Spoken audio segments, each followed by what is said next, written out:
నమస్తే ఫ్రెండ్స్. మన జడ్చర్ల మున్సిపాలిటీ అసలు ఏ విధంగా అభివృద్ధి చెందింది అనేది టీఆర్ఎస్ అని అడిగితే మైకు కూడా అరిగిపోయేటంతసేపు అభివృద్ధి గురించి చెప్తారు.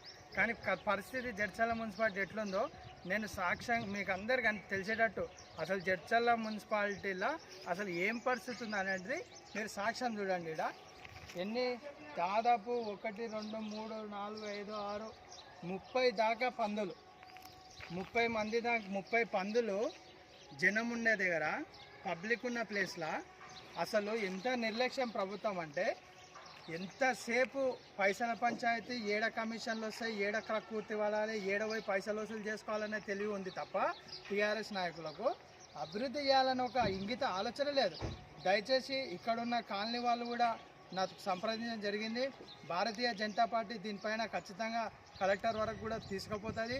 ఇది కాలనీయా లేకపోతే పందుల పెంపకానికి పెట్టిన దొడ్డే అన్నట్టు అయిపోయింది ఈ కాలనీలా. ఇది ఎక్కడంటే జడ్చర్ల పాత గ్రామ పంచాయతీలో అంబేద్కర్ కాలనీలో ఉండే నివాసులు మధ్య దాదాపు 40 పందుల దాకా ఇక్కడ సంచరిస్తున్నాయి. దీనిపైన మున్సిపల్ కమిషనర్ వెంటనే యాక్షన్ తీసుకోవాలి. దీనిపైన చర్య తీసుకోకపోతే ఈ పందులనన్నీ బట్టి మున్సిపాలిటీ ఆఫీస్ ముందు ఇడిచిపెడతామని కూడా నేను ఖచ్చితంగా హెచ్చరిస్తున్నా. దీనిపైన చర్య తీసుకోవాల్సిందిగా నేను భారతీయ జనతా పార్టీ తరఫున డిమాండ్ చేస్తున్నా. మళ్ళీ ఒకసారి పందులు చూడాలని మున్సిపల్ మేడం వారికి నేను తెలియజేస్తున్నా.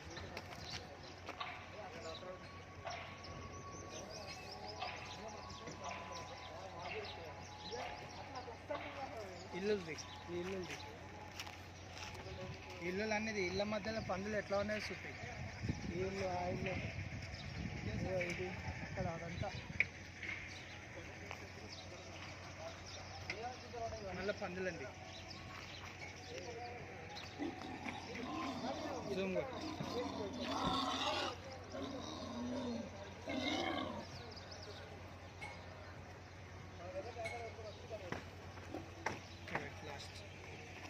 దీనిపైన దయచేసి మున్సిపల్ కమిషనర్ గారు చర్యలు తీసుకొని పందులను తరలించాలని కోరుతున్నాం. లేని పక్షంలో ఖచ్చితంగా ఈ పందులని తెచ్చి మున్సిపల్ ఆఫీస్ ముందు ఇడిచిపెడతామని కూడా హెచ్చరిస్తున్నాం.